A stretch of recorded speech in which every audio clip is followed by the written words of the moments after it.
Hello, any this clubhouse is not working. Is it working?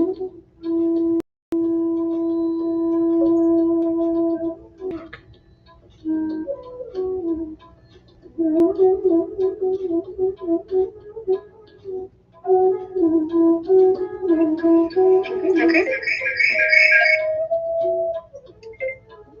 Yeah, now it's working. Somebody has to be there. Hello, everybody. Good evening. This is Dr. Rao again coming. Uh, so I've promised you that I will continue to talk on this 7 ways to be practicing every day to have a one day that's stress free. That means you do these 7 things every day and you will be not stressed at least for that day. That is uh, a general premise which I wrote a newsletter today and that's published in the LinkedIn. And also I kind of made some couple of movies on that, like videos, and they are going to be in the YouTube channel. So basically the list is goes like this. Number one is live in the present. That means not in your head, but in life. Not in the past or in the future, but here and now. Are you aware what's going on? Are you in touch with the life, in touch with the nature and everything that's going on around you? That's number one. Live in the present. Number two is, how is your breathing? Do you have the habit of breathing deep occasionally, or at least twice a day, and also in between as you feel overwhelmed with all the information, you can start doing that. That is something that we use for anybody who wants to get out of the burnout. And 1 minute every hour after morning session, evening session. So generally, the more you breathe deep, the better it is. This is known with all the yogis and rishis of the ancient India, who are uh, always having that kind of habit of deep breathing. So, what does the deep breathing do? The deep breathing really activates your parasympathetic nervous system, which is the rest and digest system, and that kinds of acts as an antidote to sympathetic nervous system stimulation, which is fight or flight, right? That is the one that. So if you are having a lot of reactions, lot of uh, imagined dangers during the day at work, you will be breathing shallow and you will be really not ready to control your impulses, control your emotions and all that. So deep breathe, that's a very good thing. And the third thing is, why are you reacting so easily for everything anyway? If somebody says something, or somebody calls you out on something, or somebody challenges you, so many ways we react very, very easily, right?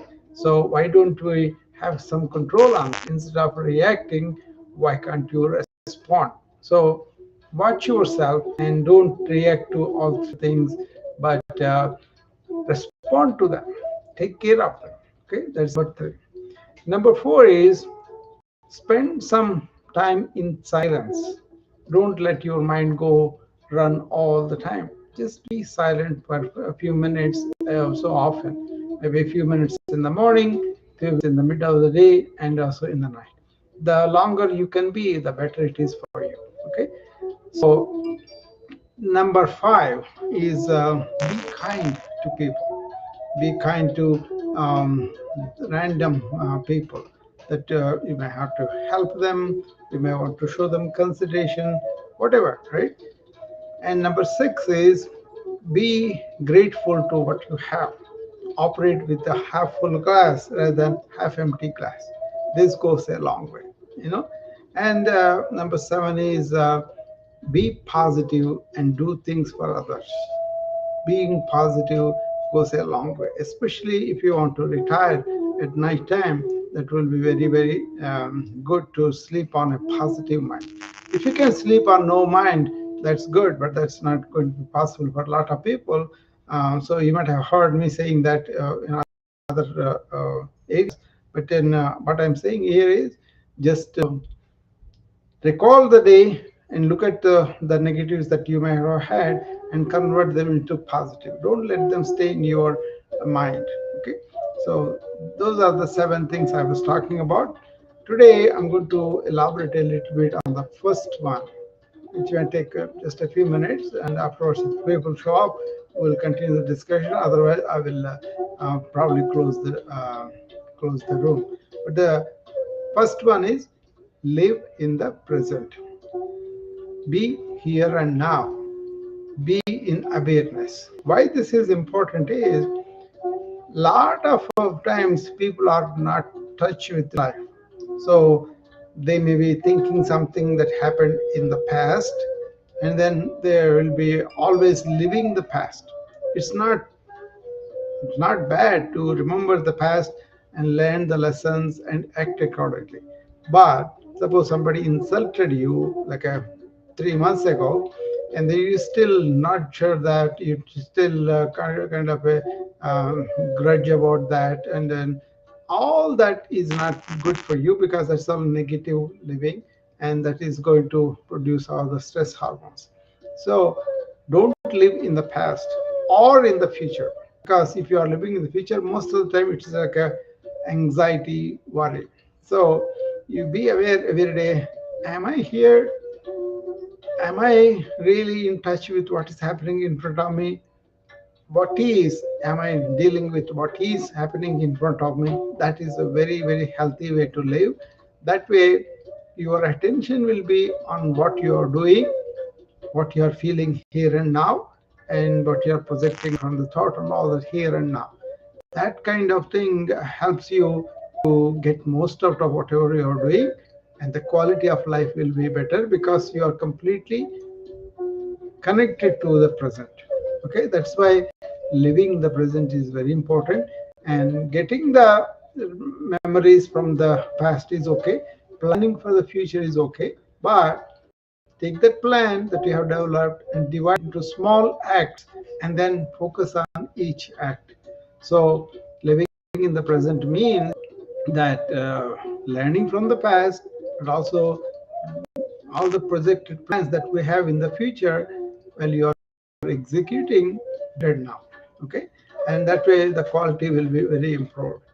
If you don't do that, what happens is, if you recall what if something happened in the past, and then you are either daydreaming or you are kind of really taking the only positive aspect of it, even then you are not really living with the life actually. So that's why live in the past, no worry for the future, no regret from the past, but here and now, completely enjoying the life and living the life in a quality way. Okay, this is also called flow state, where people are completely involved in their work and they are in the flow state.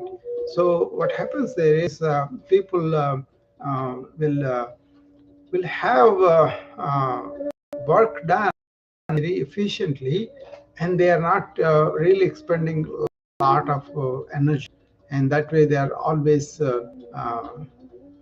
enjoying the work, and also quality of work is improved, and they have spent very little energy.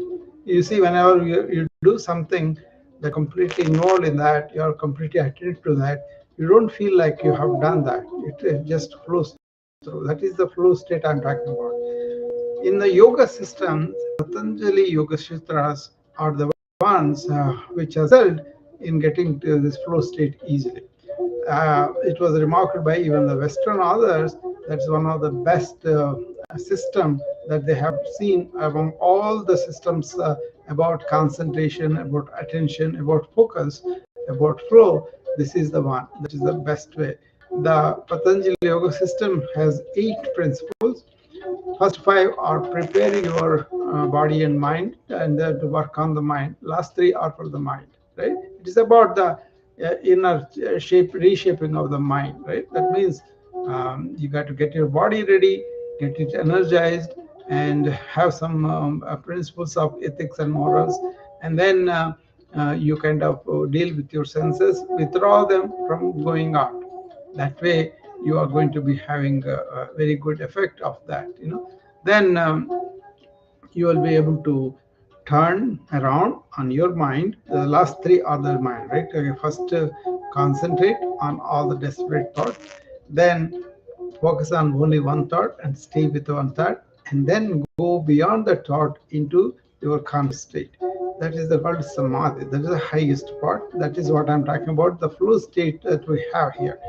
So many people are disturbed by so many other thoughts about whatever is not there or what is happening, especially now with the information age. All the stimuli, all the notifications that come to us, that kind of multiple stimuli that take our senses away from us. So that's why these systems are very important. So this is what I want to say about my talk on living in the present. That's the first principle that we give 7 ways I was talking about. If you can be in the present moment, if you can be really oriented to what is with awareness, then you will perform better in your work, and you'll have no stress because you enjoy what you are doing. Whatever you are doing, you will enjoy because you are completely committed to be associated with the present moment. So bring your awareness to the front and the thoughts to the back. Thoughts about the past, thoughts about the future, bring them back. That is what I teach in my wellness club. For those who are interested in my wellness club, um, uh, find my information in my profile. You can give me a call, or you can go to my website, which is beapal.net/register, and then you can register for my wellness club there.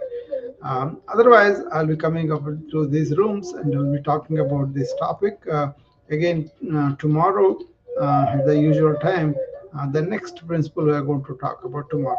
Today we talked about being in the present, and tomorrow we're going to talk about deep breathing and its significance, how to do it, and maybe I'll demonstrate a couple of ways of deep breathing. Okay. So, with that, today's talk is over, and I'll be seeing you back again tomorrow. Okay, take care of this principle seriously, and spend your um, day stress free. It is possible. Thank you.